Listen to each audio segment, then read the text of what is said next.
Tumakbo ng sama-sama ang ating kapulisan at mamamayan sa Fun Run for Ecos sa Parklinks, Barangay Rosario, Pasig City.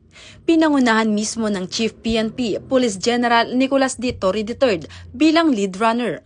Kasama rin sa makabuluhang aktibidad ang command group ng NCRPO sa pangunguna ng Regional Director, Police Major General Anthony A. Abirin at Force Commander ng Regional Mobile Force Battalion NCRPO, Police Colonel Celso M. Rodriguez. Mula sa 10 kilometro, 5 kilometro hanggang 3 kilometrong kategorya, hindi lamang lakas at stamina ang ipinamalas ng mga lumahok, kundi pagkakaisa, malasakit at dedikasyon para sa bayan.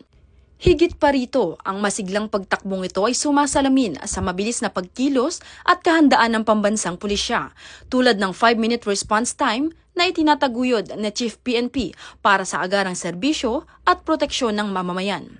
At patuloy itong pinagtitibay ng liderato ni Police Major General Anthony A. Abirin sa ilalim ng kanyang AAA Policy Framework at 5 Guiding Principles. Isang pagtakbong may saysay, isang adhikaing makabayan para sa mas ligtas, mas mabilis at mas maunlad na Pilipinas.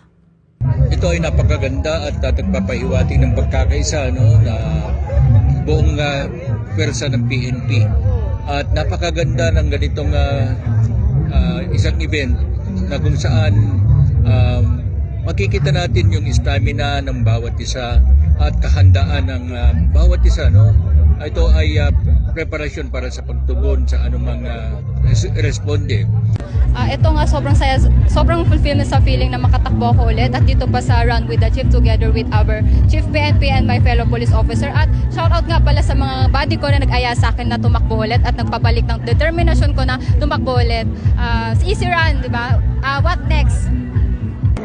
Mula po dito sa Parklinks, Pasig City, ako po ang inyong Police News Network Correspondent, Patrol Woman Bungo, alagad ng batas, tagataguyod ng Balitang Pulis.